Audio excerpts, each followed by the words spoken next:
Hello friends, and welcome to another episode of Weekly Project Bingo, where I am a little bit salty because I am so close to having some yarn stash out this week, but I did not quite make a knitted or crocheted finished object, but I do have some fabric finished objects. First of all, the only me-made thing that I'm wearing right now is this crocheted headband. Just feel free to Google search, YouTube search crocheted headband. There are a million tutorials out there. It's not a specific one. I think this is just roughly self-drafted. So let me show you my finished objects.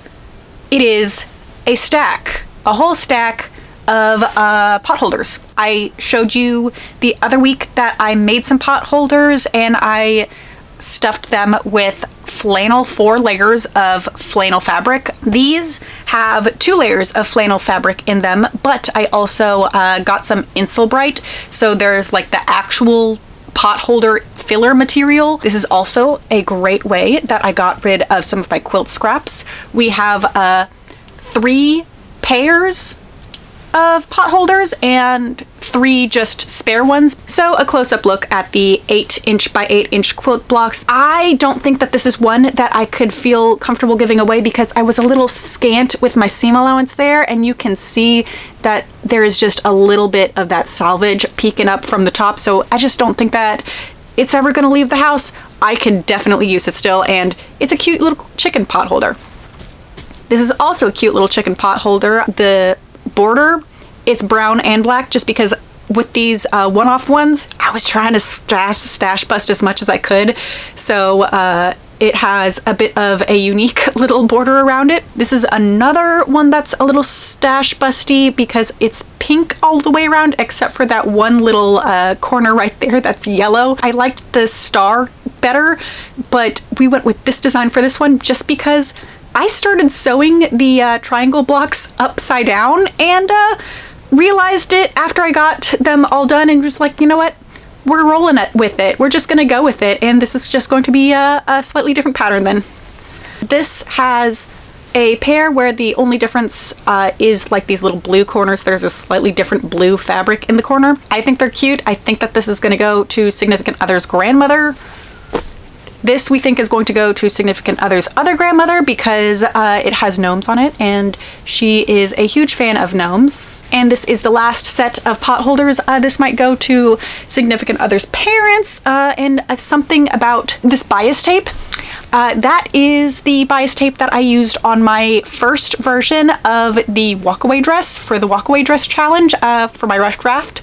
And you can find the final one that I did with like my own hand dyed fabric right in the doobly-doo, but I still love and wear the dress that this fabric is twins with all the time. Now on to works in progress. Here's just a little update on my desk project, the baby blanket. We are on ball number 2 of another corner to corner granny stitch blanket. You can see this is a queen size bed. It does pretty much cover it. It will probably get a little bit bigger, and we have all that much left to go.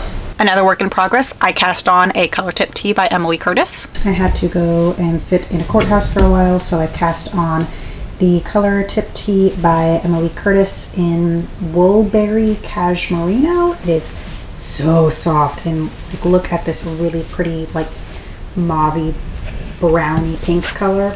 It's so cute, but I only have 4 inches. I am ready to do the armhole increases on that. And I finally got a little bit of progress on the cable Aran baby sweater. It's only that I finished the middle cable chart. And the last work in progress, I am so close to finishing that vintage victory jumper. Here is the current state of the victory jumper, and it is literally half assembled. I have the front and back panel completely done.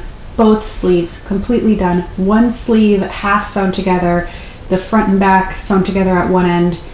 It's half assembled. It is literally half assembled, and then I got burned out. So next week I do plan on having that vintage victory jumper completely sewn together as a finished object, 200 grams or whatever out of my yarn stash. That is my only goal next week. It is going to get done. But now also, if you see my bingo card, once we finish that victory jumper, we could potentially get a bingo if I finish my Christmas quilt. Maybe that will be the motivation that I need to dedicate some brain space to the project, but just send thoughts and prayers in the chat down below. I've been putting it off for this long. It might be an ordeal. Hi, it's me from another day. Just realizing that I forgot to give you a little book check-in. The book that I was listening to was Mexican Gothic. I got through that. I'm here for the vibes. I personally didn't really pick up how it was like super uniquely set in Mexico. Like it said factually that it's set in Mexico, and it has like this old house that is filled with British people. So I think that there is some like colonialism unique to Mexico that I'm not getting, but for it to be called Mexican Gothic, but you know, as a white person, I'm just not getting how this is uniquely Mexican, because it feels kind of a little bit of generic colonialism horror. But like, please let me know down in the comments what I missed. Would love to know that, you know, constantly learning, evolving as a person, everything like that.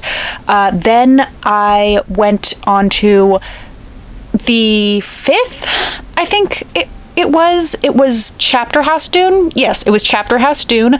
I honestly, the Dune book before it, I did not much care for. I thought that was just like a self-aggrandizing, like Frank Herbert holding on to Duncan Idaho as a character as if his life depended on it. There is honestly no need for Duncan Idaho this much, guys. Come on. But I am here for the Bene Gesserit. I am here for exploration of a multitude of female-led, just fuck up society organizations. I'm here for it. Let's explore that. I felt this one was inspired.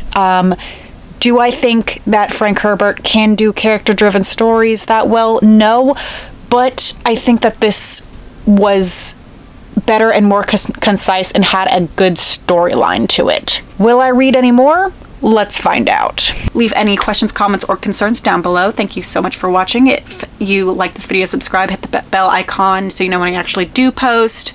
Stay happy, stay healthy, and we'll see you next time. Bye.